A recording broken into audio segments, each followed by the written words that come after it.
dando continuidade no nosso tutorial de alteração da nossa estrutura do campo de claim, tá? Então, a primeira alteração é que nós não chamamos mais de claim. A primeira alteração é que agora o que nós chamávamos de claim anteriormente passou a se chamar atributo. E o porquê disso? Porque não são todos os fornecedores que utilizam essa nomenclatura no seu dia a dia, e isso causa um pouquinho de confusão no momento das explicações, da apresentação da ferramenta a esses fornecedores. Então, para que a gente evitasse novos problemas, a gente acabou alterando então a nomenclatura de claim para atributo, ok? Uma outra alteração aqui na estrutura do formulário é que anteriormente nós não havíamos colocado como obrigatório o preenchimento do campo claim.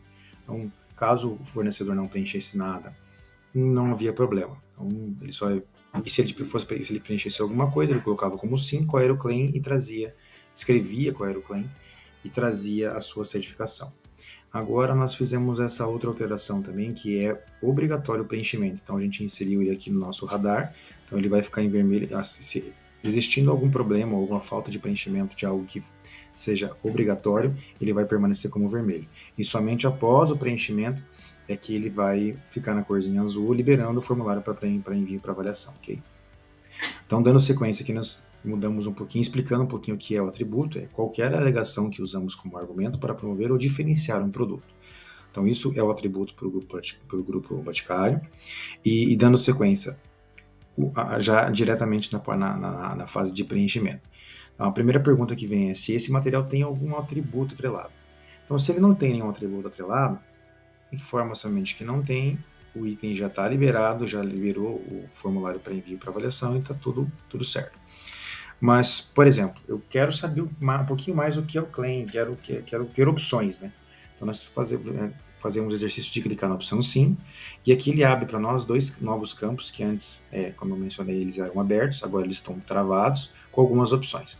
Então, o primeiro ponto, a próxima pergunta a ser feita seria um atributo de sustentabilidade, acessibilidade ou material? Então, essas três opções aqui podem ser selecionadas, ou apenas uma, ou duas, ou três, múltipla escolha esse campo.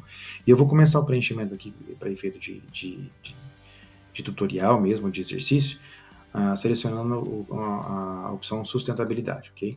Então, quando eu seleciono a opção sustentabilidade, o campo de baixo ele pré-seleciona, disponibiliza alguns itens para nós aqui, uma lista suspensa com alguns itens, e eu vou abrir um a um para mostrar as diferenças entre eles, ok?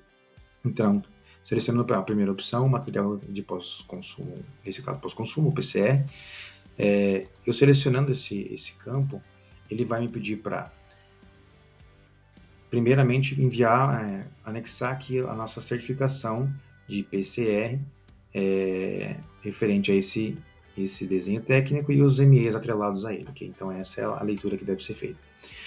E nós colocamos aqui uma outra opção, também não tinha anteriormente, que era a opção de ter um arquivo padrão para preenchimento do claim. Então, se vocês clicarem nesse ícone, vai ser baixado automaticamente no computador de vocês um modelo em Word, desenvolvido pelo time de regulatórios, que é o modelo padrão para preenchimento do claim. Então, vocês clicando nesse ícone, o download vai ser feito automaticamente, vocês devem abrir esse modelo, preencher com os dados de vocês, de empresa, de assinatura digital, responsáveis, realizar o preenchimento de qual é o claim, de qual percentual de PCR que existe, e daí na sequência, depois de feito o preenchimento, clicar aqui no nosso ícone de carregamento de arquivo, selecionar esse arquivo modelo preenchido e fazer o carregamento para nós aqui, tá?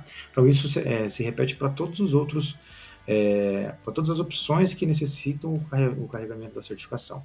Eu vou fazer elas aqui uma a uma para mostrar quais são necessários o carregamento da certificação, né? Fazer o download, o preenchimento e o carregamento, e quais não precisam, ok? Vamos seguindo a sequência. O próximo é o PCR de região litorânea. Também ele abre a opção de fazer o download, preenchimento e depois na sequência o carregamento. Próximo, embalagem não contém plástico, sem plástico ou livre de plástico. Também nos pede a opção de fazer o download e fazer o preenchimento e na sequência o carregamento dessa certificação no nosso formulário. Próximo, redução de material. redução de material já não nos pede nenhuma certificação, é apenas para efeito de informação. Então já temos aqui salvo o atributo de sustentabilidade e que ele é um atributo de redução de material, mas não pede o carregamento da certificação. E ele já até, inclusive, liberou o nosso formulário para envio para avaliação. Tá? Próximo. Plástico de fonte renovável, PE Verde. PE Verde já nos pediu para fazer o download do modelo padrão, o preenchimento e o carregamento na sequência. Tá? Compostável. Ele pediu para nos fazer o carregamento também, então seguiu a mesma lógica dos primeiros. Vegano também pediu a opção de download, preenchimento e carregamento na sequência. Biodegradável, mesma coisa. E hidrossolúvel também vai pedir. Tá?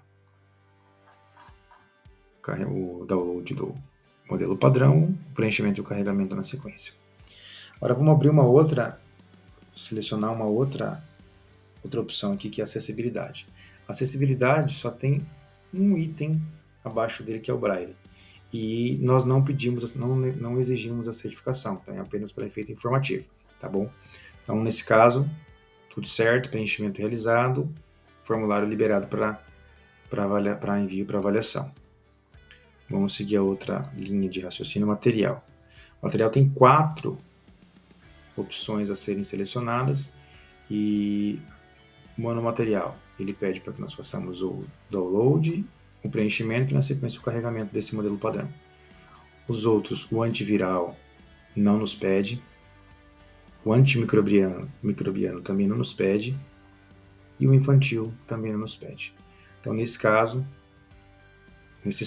né, o formulário estaria liberado para envio para avaliação. Lógico, estaria liberado se todo o restante do formulário estivesse preenchido. Tá? Então, isso é importante salientar, que aqui eu tenho um modelo de preenchimento para gravação que está todo preenchido, está todo selecionado. É importante lembrar isso.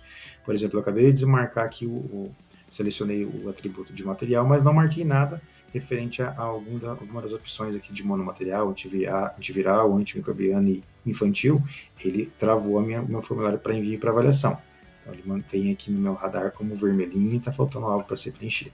Então, vou escolher algum desses. Pronto. Liberou o meu formulário para avaliação, já liberou o botãozinho para envio. Ok? Então, de maneira bem rápida e sucinta, essas foram as alterações realizadas de estrutura, de nomenclatura e de estrutura e método de preenchimento aqui nossa área de atributos do formulário FHME. Ok? Qualquer dúvida, estamos à disposição. Obrigado, gente.